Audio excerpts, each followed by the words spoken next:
coming tonight and watching my film. I hope you enjoyed it.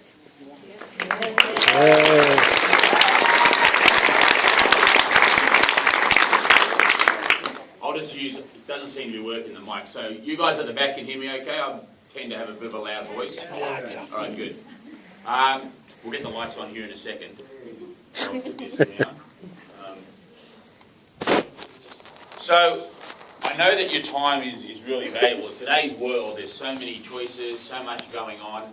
And so for you guys to come out here tonight and spend a few hours with us, let me just say personally, I really appreciate that. I want to say thank you. We've got great crowds here in the north. Oh, there we go. Hey. Great crowds here in the north of England. I get knocked about on Facebook and Twitter for not going to other parts of England because I kind of end up in Manchester and Liverpool and other parts all the time. And just to, so yeah, I think the problem with that one's over there, Kristen. But can you hear me better now? No. You know what I think, Kristen? I think we'll just have them off because now we go.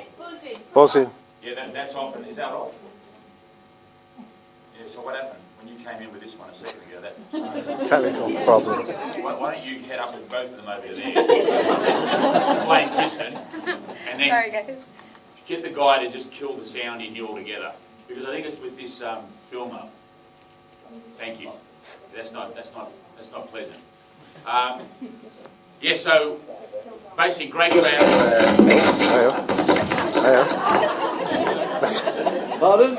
I will tell you this, I do this all the time in cinemas, and it's Dolby 5.1 sound, but microphones never work. And I don't know what that is, but I don't think there's too many times where people actually do anything with speaking, so there you go.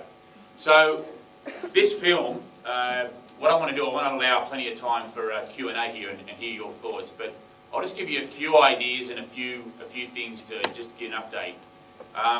This film was made on the basis of, after my first film and after making that journey, and seeing the response of 20 million people around the world, and I mean it was even 2 million people in this country watched it on Channel 5 between a Wednesday and a Saturday a couple of Julys ago, which was just incredible. And to have that awareness and to have that, I mean when I first made Fat, Sick and Nearly Dead, the last thing I ever thought would be that there'd be 20 million people. I honestly thought maybe 10,000 people who hang out at yoga retreats and stand on their head would want to watch someone drink green juice for 60 days. It was never a thought that it would go mainstream. I never thought that. I must admit that when Phil came into the picture in the film and Phil rang me up, I then thought that there was a hope. Because remember, I made the film in 2007, I shot my part, and I finished and got healthy in April of 2007. And it wasn't until May, Mother's Day in 2007, and it wasn't until July 2007, 4th of July, 2008, I'm sorry, where you see Phil. So that period of time, when that happened, I started to think maybe there's more to it than what we originally expected. But never 20 million people. And we got lucky because Netflix and the power of streaming, if you go back that time ago, I mean, very few of you were streaming stuff in 2007. I mean, YouTube was only like 18 months old. So we got lucky to land at a moment in time where the technology converged and the interest level in people wanting to sort of make changes in their life and be aware of what was going into their families' stomachs and their own. And so I never really thought I'd make a second film. I mean, it's very unusual to do like a sequel in documentary world. I mean, usually that's reserved for, wizards and superheroes, and pirates, not for juicers. And so the fact that the audience and the community were asking so many questions and wanting to know more, so we thought if we're going to make another movie, we should turn this to the audience and ask them a whole bunch of stuff, which we did, and you saw at least, I think there's 100 and something other in this film, but 3,000 rebooters responded with their videos. Is there anyone here in the audience that sees themselves up there at all from in any of those men on the webs, we call them? Anyone? But you might have seen yourself in the film because of an audience somewhere? No.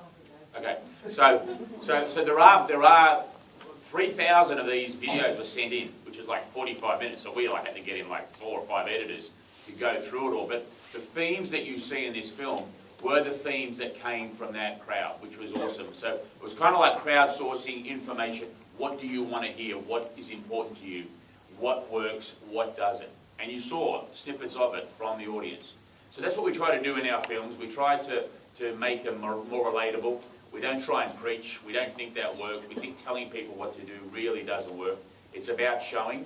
It's about being connected, as in our song, we're all in this together. It's very difficult, me included, in this world we live in. It's set up for us really to fail everywhere we go. Even tonight, coming in, you've got to go up escalators. Where are the stairs to walk up here? You know? So just that as an example. But little changes that we can make to our life. Just little things. If you made a commitment, say, on January 1, for all of January, you're never going to use an elevator and you're never going to use an escalator, and you do that for just all of January, and within reason, if you've got to go up 50 stories, that's different. But we're talking about 1 flight and 2 flight stuff, all right? If you just did that in January, and you made that a habit, what you would find is that by the time February came along, even if you're on your cell phone and you were heading towards the mall and you saw the escalator, you would by habit be looking for the stairs because you've done it for 30 days. Whereas right now, nobody even thinks about that. You actually just think, where's the escalator? And then you stay and you let it take you up. So just little things like that is what we are trying to bring awareness to, that I think Brian Wansing was talking in there about habits and those sort of changes and making that. The other thing was our stories, our success stories in the film tonight. You know, really incredible how they came about. Just as an example, we had 7 days to go in Locking the Picture, and Siru, our incredible African story. I mean, who would have thought that, you know, they'd be juicing in Africa?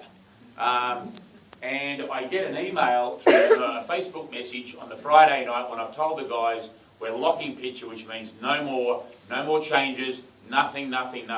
We are going with our 200 hours of footage, and we're going to finish with our 75, 78 minutes, and we're going to be done. I think it's 87 minutes. We're going to be done.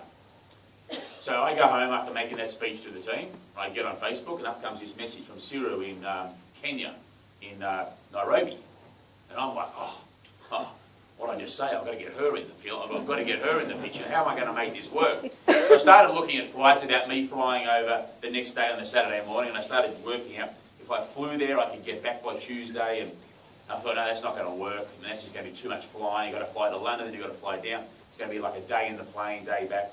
So then I remembered that a friend of mine from high school, her and her husband were living there. They just moved to Nairobi like 2 weeks ago.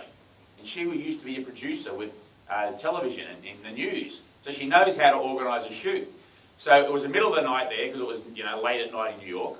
And I sent her a message and I said, you are going to ring this woman Siru tomorrow. And then I'm sending Siru a message. You're going to hear a message from this woman, Nicola, and I would love if you could make this happen. I wrote a long email, got what I wanted.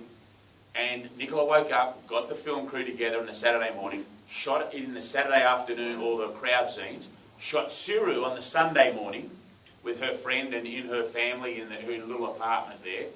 By Monday morning, it was on a DHL courier. It arrived in New York on Wednesday. We cut it Wednesday night and Thursday, reviewed it, and dropped it into the film on Friday for the close. So within the space of 7 days, we got that story in. With the Adelaide story, yes, Adelaide for little Ethan, even though his mum's from Canada, that was in Adelaide, Australia. Anyone been to Adelaide, Australia?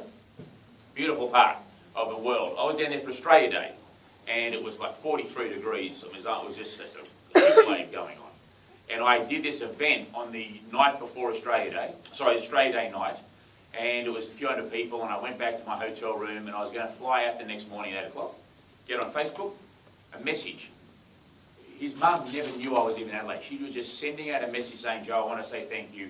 My son had this, had that, we've been incorporating it, I've lost this much weight, da-da-da-da. And I'm like, are you in Adelaide? Like, I go straight back to her, and she goes, yeah, that's where we live. And I said, I've got to come and shoot this. Now, I was flying the next morning back, so I pushed my flight back, called up my camera guy in Sydney, he flew over, we shot that scene in the lunchtime the next day, January 27 of this year, and it made it into the film. We did this a lot. It just wasn't what you saw. There's many, many stories. We were embarrassed by the amount of riches of incredible stories. Last night in Liverpool, I had 3 or 4 people in the audience telling me their stories. I'm sure here tonight there are amazing success stories as well up here, everywhere I go. And so it truly is an honour, and it's humbling to be a part of this. I mean, I don't see myself as a leader, but I see myself as I made something and I made a change, and other people did the When Harry Met Sally moment, because it's all on you. The responsibility and that moment is on you. All right, so with that, I've got a few other things we'll talk about, but let's get some questions flowing because we've got some time here. Anyone got any questions, any comments they want to ask me or say anything about the movie?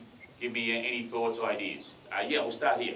I just noticed that you said you still have 30% of your diet of processed food. Yeah, I get asked this question a lot about processed food. So It just seems to me personally a high proportion of your diet to be doing that. 30% of calories, not on the plate.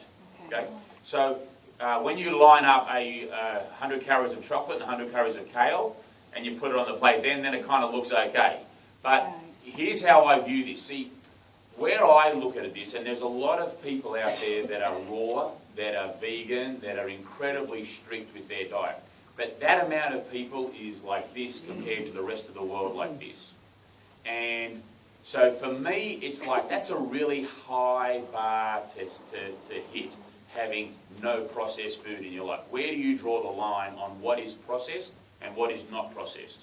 If you want to go incredibly strict on it, then effectively you are manufacturing or you're producing, you're creating all food from scratch in your own home, from bare whole food. Now that is a